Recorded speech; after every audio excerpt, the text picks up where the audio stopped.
राहुल गांधी को यहां तो कोई बुलाता नहीं, तो वहीं पे कौन बुलाता है? ये कौन लोग हैं जो उन्हें बुलाते हैं? और फिर कौन लोग किससे मिलाते हैं?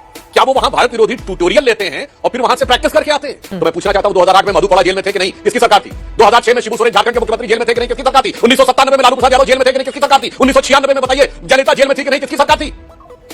और जो पूर्व मुख्यमंत्री जेल में रहे उसमें तो हमारे आशुतोष वर्मा जी के पार्टी के उस मुख्यमंत्री नहीं थे, मुलायम सिंह जी भी जेल में रहे। ये तो इनके सत्ता में रहते हुए जेल की बात कह रहा हूं। करवाली बेइज्जती। लेकिन इनको ये दिखाई नहीं पड़ता जब प्रधानमंत्री बिना वीजा बिना पूछे किसी से जाके पाकिस्तान के प्रधानमंत्री नवाज शरीफ के यहाँ बिरयानी खाने चले गए।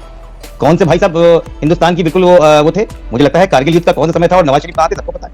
क्या बात कर रहे हैं? अच्छा क्या हुआ था? सबरीना सिद्दीकी पे बोल के गए थे, इनके दो रुपए के ट्रोलर जो है लगातार उस पर ट्रोल कर रहे थे, फिर माफी मांगनी पड़ी जाके, फिर पूरी देश की मीडिया और यूनाइटेड स्टेट के अमेरिका के प्रेसिडेंट ने बोला ये बहुत गलत है जो भारत वाले कर रहे हैं, ना तो ये कटाते फिरते हैं अपने वहां। भाई साहब कुछ ज्यादा नहीं हो गया? महोदय क्या आपके कान में तेल जमा है क्या? अरे आप तो मुंह से कौन पाकिस्तान के लोगों ने बोल दिया। अभी पिछले महीने तो नवाज शरीफ ने बोला है कि वाजपेयी साहब ने लाहौर में आके मुआहिदा किया था, हमने खिलाफ वर्जी की, और जनरल मुशर्रफ बोल चुके हैं कि हम यूज हुए और हमने उसके अंदर धोखा दिया था भारत को। अब भैया उस समय का सेना अध्यक्ष और प्रधानमंत्री दोनों बोल चुके, पता नहीं कान में कौन सा मैल जमा। चलिए शुरू करते हैं। जी आगे हैं, आपने बड़ा सवाल खड़ा किया है, मैं जवाब ले लेती हूं। सुधांशु त्रिवेदी जी वो कह रहे हैं राहुल गांधी विदेश में खुलकर बोल रहे हैं, इस वजह से बीजेपी डरी हुई है। और अभी गिरिराज सिंह का बयान सामने आया है, वो कह रहे हैं कि देश विरोधी बयान की वजह से राहुल गांधी की संसद सदस्यता समाप्त कर दी जाए। सुधांशु त्रिवेदी जी कौन सा बयान है जिसके आधार पर उनकी सदस्यता ही खत्म करने की मांग उनकी ओर से की जा रही है? मैं जवाब देता हूं। देखिए आशुतोष जी ने जो बात कही बहुत वाज़ेह बड़ा मौजूद सवाल किया है। उन्होंने कहा देश की यूनिवर्सिटी। मैं पूछना चाहता हूं राहुल गांधी को देश में कौन सी यूनिवर्सिटी ने बुलाया है आज तक? हमारी सरकार छोड़िए 2004 से 14 के बीच में बताएं भारत की कौन सी यूनिवर्सिटी में उनको बुलाया गया है बतौर विचारक? कांग्रेस के कई नेता जिन्हें बुलाया जाता था, चाहे हमारे लाख विरोधी रहे हो, अनाप शनाप बोलते हो, मणिशंकर अय्यर को बुलाया जाता था, शशि थरूर को बुलाया जाता था, सलमान खुर्शीद को बुलाया जाता था, बहुत सारे ऐसे लोग रहे हैं जिनको बुलाया जाता था। राहुल गांधी को यहां तो कोई बुलाता नहीं, तो वहीं पे कौन बुलाता है? ये कौन लोग हैं जो उन्हें बुलाते हैं और फिर कौन लोग किससे मिलाते हैं? क्या वो वहां भारत विरोधी ट्यूटोरियल लेते हैं और फिर वहां से प्रैक्टिस करके आते हैं? अन्यथा मैं पूछना चाहता हूं और मैं एक और बात कहना चाहता हूं आशुतोष वर्मा जी, राहुल गांधी जी की छवि एक नेता की है और वैसे एक विचित्र नेता की है। उनकी छवि उस कैटेगरी वाले नेता की नहीं है जिसको बुलाकर लेक्चर करवाए जाते हैं। जैसे मैंने बोला कि कांग्रेस में शशि थरूर जाते थे, लेक्चर करते थे, पुराने जमाने में एक वही इंटेलेक्चुअल नेता वाली छवि, अरुण जेटली जी, चिदंबरम को बुलाए वो भी फिर भी समझ में आता है।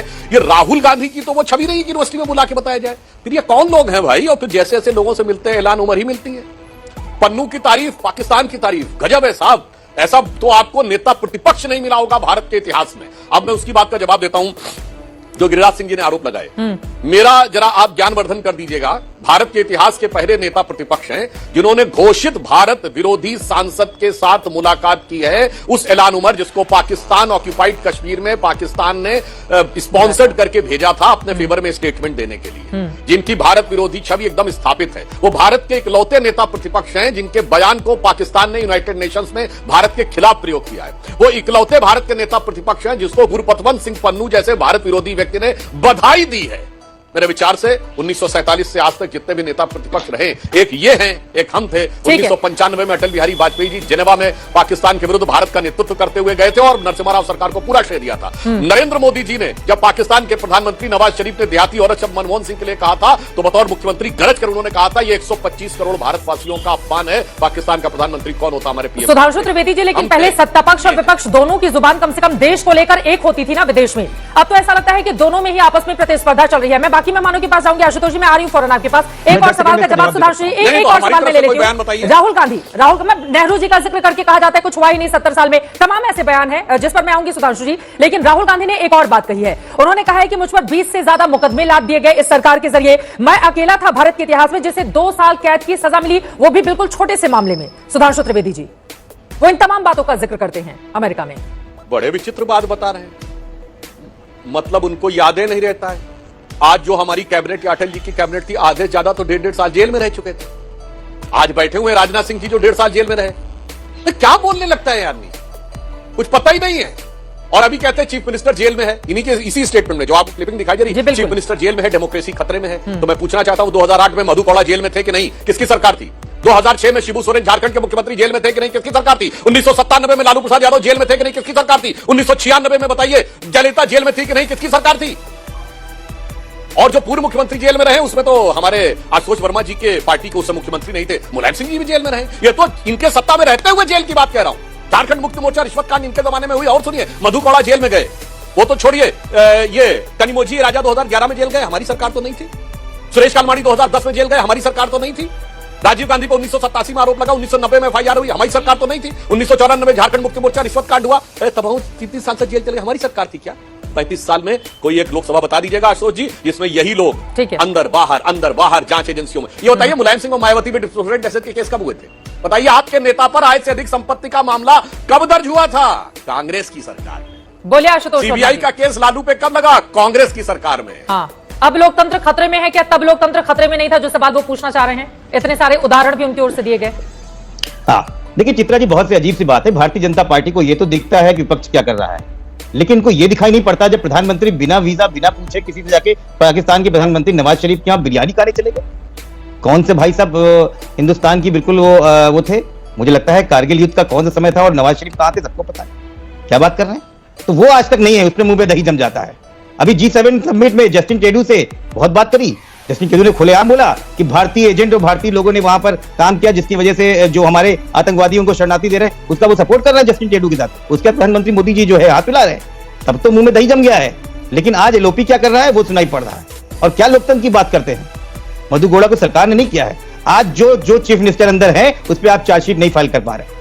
और क्यों नहीं बोलेंगे? लोकतंत्र का सबसे बड़ा पर्व 2024 का इलेक्शन होता है और देश में chief election commissioner Arun Goyal ठीक चुनाव के एक हफ्ते पहले रिजाइन कर देते हैं। आज तक देश में इसमें बात नहीं हुई। बता दे कौन बात करने का आया? भारतीय जनता पार्टी या देश की सरकार ने कब बोला कि अरुण गोयल क्यों चले गए? बताया गया पर्सनल रीजन से चले गए। चुनाव हो गया और ये वही अरुण गोयल थे जिन पे सुप्रीम कोर्ट ने कार्रवाई ने कहा कि भाई अरुण गोयल को इतना ज्यादा आप मान क्यों दे रहे हैं कि अभी वीआरएस लिया, अभी फाइल पहुंच गई, अभी चीफ इलेक्शन कमिश्नर बना दिया और वो व्यक्तिगत कारण से वो चुनाव के 4 दिन पहले रिजाइन कर देते हैं। इस देश में विचार विमर्श नहीं होता। तो आपको लगता है कि अभी भी आप लोगों को मौका नहीं मिला? आशुतोष वर्मा जी, उनको क्रोशिया का मैनेजर बना दिया। 37 सीटें उसी चुनाव आयोग ने जो चुनाव कराए, सबसे बड़ी पार्टी है आशुतोष वर्मा जी। और समाजवादी पार्टी अपने जन्म से लेकर आज तक अगर सबसे ज्यादा सीटें हासिल करके आई हुई है अभी अगर मजबूती के साथ, तो वो अभी का मौका है 2024 का। आप बताइए कब मिली थी आप लोगों को 37 सीटें? आशुतोष वर्मा मिली थी। चित्रा जी, मैं आपको फिर बोल रहा हूँ, लोकतंत्र को तोड़ने का काम भारतीय जनता पार्टी करती है और ये देश की देवतुल्य जनता है जो इसको तोड़ने नहीं, इनका मुंह तोड़ जवाब देती है। ठीक है। और ये बात बताते हैं हमको कि हम देश का नाम नीचा कर रहे हैं। अरे 4 दिन पहले जब ये अमेरिका गए थे प्रधानमंत्री मोदी जी, आपको याद है वो इंटरव्यू, जो एकमात्र इंटरव्यू हुआ था, बड़ी मुश्किल से एक इंटरव्यू हुआ था जो बिडेन के साथ में। क्या हुआ था? सबरीना सिद्दीकी पे बोल के गए थे। इनके 2 रुपए के ट्रोलर जो है लगातार उस पर ट्रोल कर रहे थे, फिर माफी मांगनी पड़ी जाके। फिर पूरी देश की मीडिया और यूनाइटेड स्टेट के अमेरिका के प्रेसिडेंट ने बोला ये बहुत गलत है जो भारत वाले कर रहे हैं। नाक तो ये कटाते फिरते हैं अपने वहां, सबका साथ सबका प्रयास के नाम पे बुलडोजर एक्शन करते हैं। प्रधानमंत्री की मोदी के मुंह से एक बार आवाज नहीं निकलती है। इंतजार कर रहे हैं विशाल मिश्रा जी हैं, अजय वर्मा जी। सुधांशु जी उनकी बातों पर जवाब, वो गंभीर आरोप लगा रहे हैं। चित्रा जी 1 to 1 आ रही हूं अजय जी। हाँ बोलिए। मैं बिल्कुल, हाँ मैं बता रहा हूं।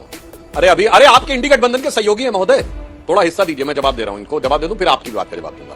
देखिए आशुतोष वर्मा जी भद्रता से बहस करते हैं, अपेक्षाकृत सपा के जितने विधायक हैं उनके मुकाबले, तो उन्होंने ये 2 रुपए के ट्रोलर वर्ड नहीं यूज करना चाहिए। अब वर्ड बाय वर्ड बताता हूं। आपने कहा कारगिल पे हमारे मुंह में दही जमा गया। महोदय क्या आपके कान में तेल जमा है क्या?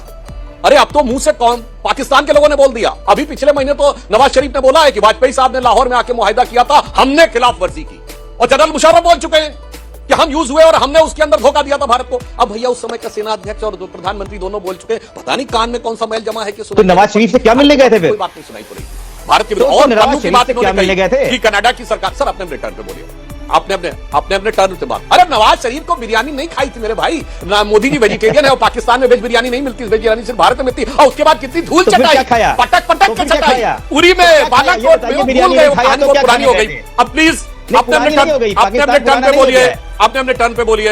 मैं कोई डिस्टर्बेंस नहीं कर रहा था, मैंने कोई किसी के बीच में नहीं बोला बात को। अरे पता है सर, अनकंफर्टेबल फैक्ट आता है तो यही विकल्प रहता है। अनकंफर्टेबल फैक्ट में यही होता। अब आगे बोलता हूं। इन्होंने कहा जस्टिन ट्रूडो की बात। अरे गुरपतवंत सिंह पन्नू कहता है कि मोदी जी की सरकार तो मेरी जानी दुश्मन है और राहुल गांधी में जानशी नजर आता है।